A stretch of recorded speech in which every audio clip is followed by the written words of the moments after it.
Let's talk a little about security. What is the security situation currently in your country and in the region? In the region, as you know, the security situation, we are trying to evolve on the battlefield. That's the first thing, because there are several factors at play. On the battlefield, there is progress. If we compare 2023 to today, we have been able to recover many areas that we have pacified. Nevertheless, the enemy is also reinforcing itself. There are many foreign fighters joining the ranks of the terrorists. Can you clarify what you're talking about? Yes, the terrorists are reinforced by many foreign fighters who come from elsewhere, who are not Burkinabe. There are also trainers who come from many countries to teach them many techniques. What is their interest? It's not terrorism, it's imperialism. Their goal is to keep us in a permanent war so that we cannot develop and continue to lose our resources. And so, they have every interest in bringing specialists in mines to lay various types of mines, explosives, specialists. Today, terrorists use drones to fight, and so on. These are professionals who come from certain countries to teach them. All this is to keep us in a situation of insecurity. But we are taking the measure of the situation. We are adapting to their methods of action, and we will continue the fight until we recover the entire Sahel. Are there specific countries that finance these fighters? All imperialist countries finance these fighters. They are numerous. We cannot name them individually. Some are even hidden, unimaginable, but they are numerous. There are those who are not hidden, who openly declare it. I'm talking about the recent scandal with the support of terrorism in Mali. What is your view on what happened in Mali? It's unfortunate. They openly declared that they support the terrorists. We have also been able to notice, with a certain number of technologies that the terrorists have been able to have, that they come from them. It's unfortunate, very unfortunate, but still, we don't rely on our fate, and we have taken the measure of the situation. We will fight them, and they will not be able to win. That's the most important thing for us. How is humanitarian cooperation between Burkina Faso and Russia continuing? It's continuing very well. There are many exchanges on many aspects. In the field of health, for example, we always have displaced people, and displaced people means complicated sanitary situations. I think the health services are cooperating well to support the humanitarian action services. And as you know, in 2023, Russia donated wheat to Burkina Faso, which was intended for displaced persons. But we promised President Putin that we no longer wish to be supplied with wheat because we will produce wheat. And I stand by that promise because we have started to produce our wheat in quantity to satisfy our needs. So, this means that cooperation in this area is leading us to develop ourselves, to boost many things to fill the gap. Facing the current geopolitical tensions, especially the trade war between the United States and China, how is Burkina Faso adapting its economic and diplomatic strategy? This world is in perpetual change. What we see is often madness, and we must stay alert and be able to adapt at any time. And that's very important, because we follow the news. There's an economic battle everywhere, but a priori, we trade with China without any problems. We buy a lot of things from China, and the Chinese also buy a lot of things from us. There are Chinese companies that are setting up in our country, despite the fact that people have tried to denigrate Burkina Faso. It's the same with Russia, currently. So, we are trying to collaborate better with all the countries that are fighting for their economic independence today, because it's a form of oppression by imperialism. Those who are oppressed must unite to face this hegemony. So, a priori, we are adapting to this whole situation. Mr. President, what is your view on the recent deterioration of relations with Algeria? You have followed the events, and I think everyone understands how it works. We regret the incident that happened at the Algerian border with the drone they shot down. Let's be clear, it's not friendly. It's not friendly because you don't shoot down a flying device like that when everyone knows the protocol. If a device crosses your border, even if it enters your country, you identify it. Radars allow you to identify it, and you know which country it belongs to. And there are diplomatic relations for that. You contact the embassy and the defense attachés. There are many mechanisms. You contact them, and they can confirm if it's their device or not. If it's in the territory, maybe it needs help, or maybe it has lost its orientation, and so on. Because a device can be in the air, it can have problems with the weather, it has to hide behind the clouds. It happens very often in our countries. So, a device enters, you ask them, they say no, there are many cloud covers, but there is, in any case, a meteorological phenomenon that makes it come to pass. It can have a technical problem, it can ask for help to be guided to land. So there are so many factors that can cause a device to end up in an airspace. You don't shoot down a device systematically. The case happened with us.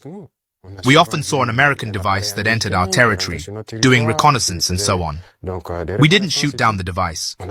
We took the trouble to contact the American embassy, who took a few minutes. They confirmed that it was their device, and they cleared the airspace. So, it's a deliberate, unfriendly act to shoot down the device, and it's regrettable.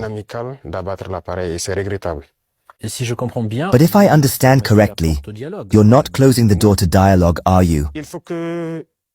No, leaders must understand that we have no choice but to unite in the face of this so-called terrorism situation, because it's a complex phenomenon. Burkina Faso was sitting in the 2012s, watching Mali. And what were we? The regime in place was friendly with these people. Some even lived in Ouagadougou. Iyad lived in Ouagadougou. That's the reality.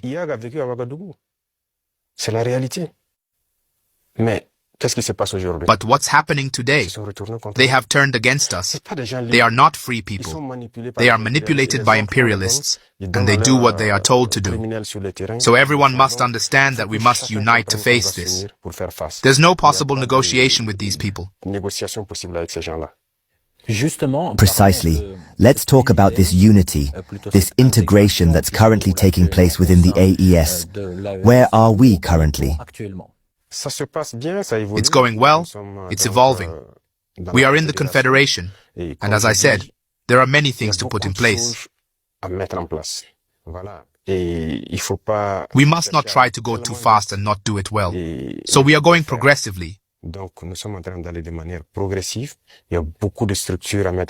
There are many structures to put in place, many aspects to bring up to standard in the three countries, because you know that, from an economic point of view, we are not at the same level. From a military point of view, there are many aspects to try to balance, and so it requires the establishment of many structures, many meetings, and free movement, which requires a certain number of parameters to be put together. You must have seen that we did a lot of work to come up with a single security document for travel and so on. So it's evolving, it's going very well. I had a question about the economic aspect. Is the creation of a currency specific to the AES still on the agenda? Yes, it's necessarily on the agenda, and so the process continues. There are many things, as I would say, many bills to adjust before we get there, but it's necessarily on the agenda. We can't, if we talk about sovereignty, we necessarily need that sovereignty. So, it's imperative. Can we expect the AES to expand? Yes, in the future. But for now, as I said, we must harmonize many things ourselves.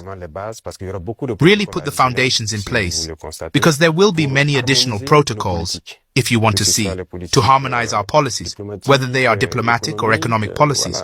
There are many policies to harmonize before allowing someone to join. Are there already countries that are interested in your format? Yes, countries are interested. They could be, I don't know. For now, the president of the federation is the Malian president. He can give his opinion on the matter, but there are countries that are interested. How do you explain the decline of French influence in the region? Not only in the Sahel, but also in West Africa, for example. I think they themselves have contributed to the decline of their influence, because they have a paternalistic conception of our relations. And you see, when you take everything we do, everything we take as an initiative, it's Russia, and someone speaks, they are influenced by Russia. They close their eyes to everything else. So, Africans are not capable of developing anything. Africans are not capable of inventing, of innovating, of taking initiatives. That's what we are fighting against. And as long as they continue to see Africans like that, as subhumans who are not capable of thinking, who are not capable of innovating, capable of inventing, we can never be friends. Times have changed. So, it's the very vision they have of black people. They have to stop that, because by treating us like that, it's as if they see black people as subhumans. And that's dangerous. They have to change their language. How does this attitude manifest itself? Look at their speeches. Look at their speeches. Even the French president, always in his speeches, says young Africans are influenced by Russia. The Western media, you often listen to them. They spend their time lying. And look today at the AES, which is a model that is emerging. They can't go from morning to night without talking about Burkina Faso or talking about the AES. It's impossible for them. And every time they try to send information to divide, to manipulate the youth. But that doesn't work anymore. I think people are quite aware. People have opened their eyes. And all of you are victims of these people. The communication, what they do, what they say about Russia, we know it today.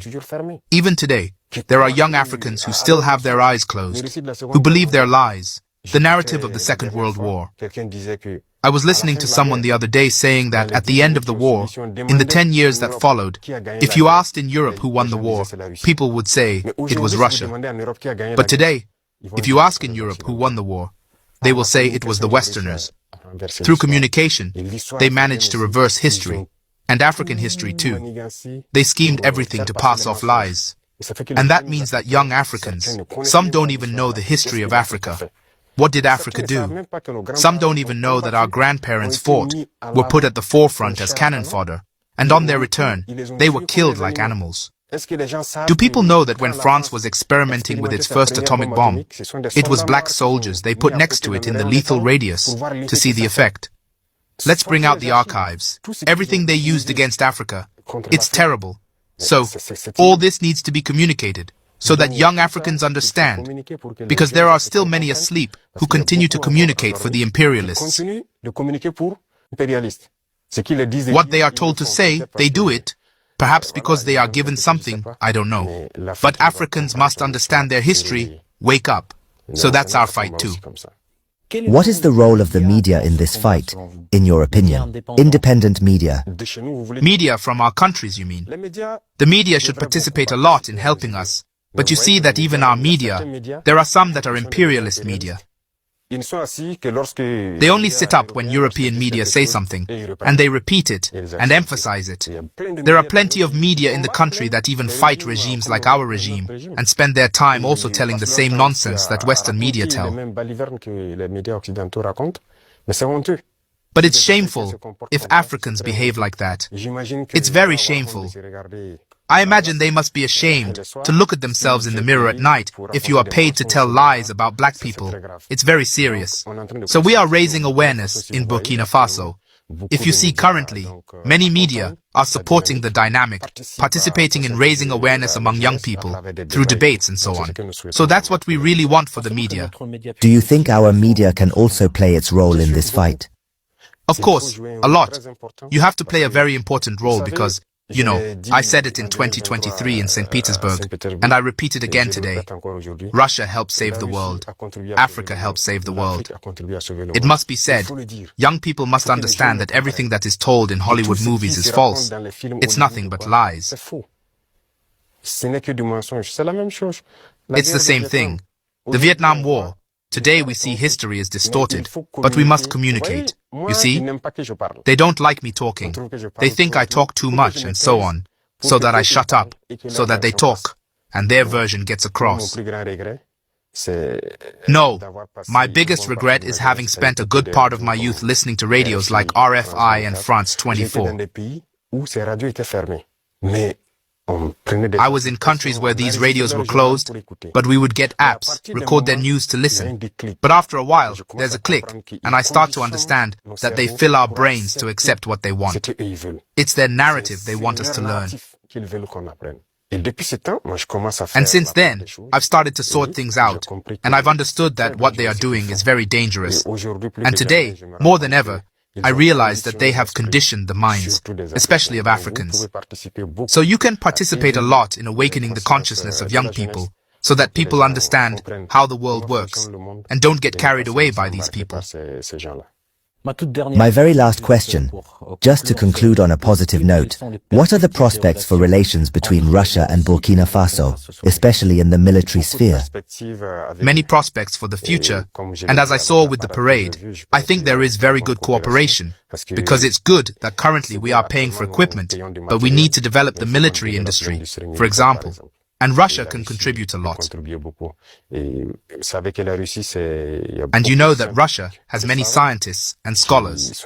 The proof, we just left Mendeleev University. They can accompany us a lot in training to also prevail. Because in our country, we have young talents, geniuses, who manage to create things, but they lack the mathematical input, the science to be able to improve what they do. And so Russia can help us a lot in this area. It will help us in the military sphere, in the industrial sphere, because it is machines that make the world go round. And today the technology that is there, whether it's IT and networks, telecommunications and everything, Russia, and we are collaborating a lot on this aspect. So in the future, all these prospects are on the agenda so that we can achieve a certain goal that we desire. Your Excellency, thank you very much for this very interesting and enriching exchange. Thank you to you.